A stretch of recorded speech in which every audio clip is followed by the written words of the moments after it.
Tulikuwa tunazungumzia sign hapa. Amezungumzia sasa hivi ukisikia nyimbo nyingi unakuta producer kuna sign mpaka azungumze. Lakini tunaamini wale wa nyuma kidogo sign zao zilitumika kwenye mikono zaidi. Si ndio? Ndio kitu tunachozungumzia, kuna effect fulani mtu ameiadi. Unajua kwa sababu hip hop ilivyokuja wakina Kool Herc wale alikuwa ni kama architecture tu. Alikuwa na mchoro. Lakini mpaka hip hop iliposimama hapa kila mtu watu walishirikiana kujenga, si ndio bwana? Kwa ukiangalia maproducer tofauti tofauti wana ile identity yao au kuna effect fulani waliileta kwenye muziki. Leo tunamzungumzia Dre kwa sababu kuna G-Funk, hata kama kuianzisha lakini ni mtu ambaye amefanya imekuwa developed, si ndio bwana? Vivyo hivyo wakina RZA, wakina nani wale watu tofauti tofauti. Sasa leo pala nikisikia kitu fulani, kitu gani, labda tuchukulie mfano mathalani hapo unapozungumzia kwenye kusample. Tunajua kina Maremo walikuwa ndo ma innovator hivyo vitu vya kusample.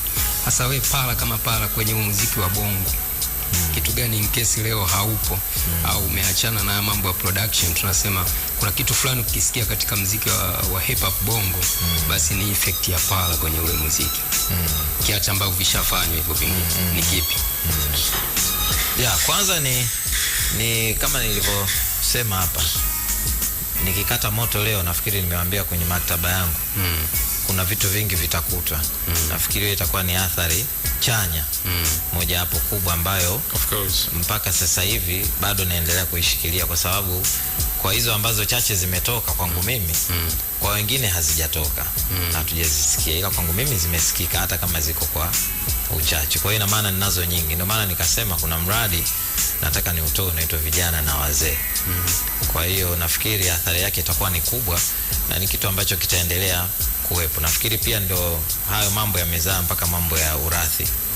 Kwa maana ya legacy. Ni lazima tufanye vitu ambavyo vitakumbukwa na vizazi na vizazi. Kuna watu wanazungumza lakini hawapo, wengine wala hatukuwajua, hatukukaa nao. Lakini kuna vitu wamefanya vimeacha athari chanya katika jamii. Na utanisamee kidogo Jabiri? Endelea. Okay.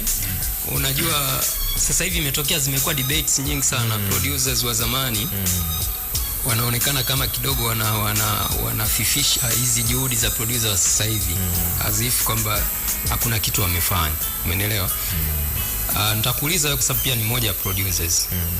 Ukiangalia producers wetu wengi, impact direct ambayo wanao kwenye muziki ni chache ukilinganisha na vile vitu vinavyozunguka muziki. Mathalan nitakupa mfano.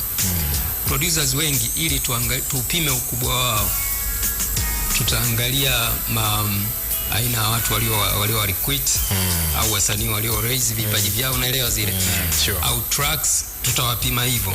Lakini kwenye muziki ule wenyewe tunashindwa kuona ile impact yao. Ushanielewa? Wengi, naweza nikasema almost wote. Ushanielewa? Sasa unajisikia vipi kwa mfano producer anaweza kaa kwenye miaka 30 kwenye game, alafu mpaka sasa hivi tunaambiwa labda hatuna sound yetu? Wewe as a producers unaichukuliaje hii kitu? Hii ni changamoto.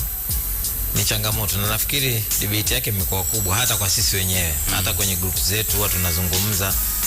Sasa kama tulikosea katika msingi wa kutengeneza, sio mbaya. Unasema muda mwingine unaweza ukakosea kukaa kuna sababu labda kuja kupata kitu bora zaidi. Lakini huo msingi wa kuwa na identity ni kwamba hatukuwa nao tangu mwanzo. Kwa hiyo isitukwamishe au isitukatishe tamaa. Nafasi bado ipo, kwa sababu hata waliofanikiwa kuwa na utambulisho katika ala zao haikuwa safari nyepesi. Tukizungumza wa China na sound zao zile, haikuwa kitu cha miaka 2, 3, 6, 10, 20, vitu vya muda mrefu. Tukizungumzia wa India ambao nafikiri wana ngoma nyingi za kiasili kuliko nchi yote na matamasha mengi ya kimuziki, haikuwa kitu rahisi. Kwa hiyo walihangaika sana kwenye makabila yao mpaka kupata zile sounds, kupata zile bounce ambazo leo hii kokote ukisikia bila maneno unajua hii ya Wahindi. Kwa hiyo ni kitu ambacho ni cha muda mrefu. Tukiangalia Uarabuni nao wana skills zao zile ambazo haikuwa pia kitu cha wepesi, na walianza mwanzoni pia wepesi haukuwa kwa kiasi kile. Kwa hiyo hii ni safari ya muda mrefu. Kuwa na identity sio kitu chepesi. Sio kitu chepesi. Ndio maana hapa katikati kulipokuwa mijadala hii bana, muziki huu na huu nikanaweza kwa mfano hivi muziki fulani tunasema tukisema muziki fulani ndo wa Kitanzania kuna kitu kipi yani ukikisikia iko unasema bwana hii Tanzania. Kwa hiyo wengi wanakuwa nauliza wewe unakuta jibu la kujibu halipo. Wewe pala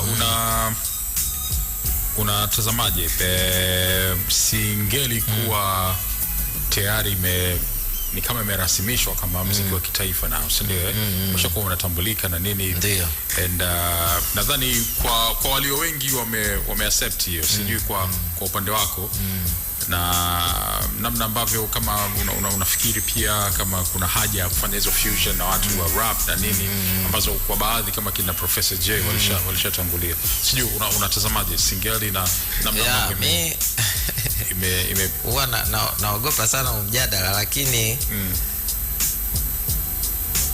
wote nchi zote ambazo zimefanikiwa katika identity haikufika kipindi kwamba basi labda mamlaka ziingia au hivi na hivi ziseme bwana ni hivi hapa basi ni hiki hapa. Hapana. Okay.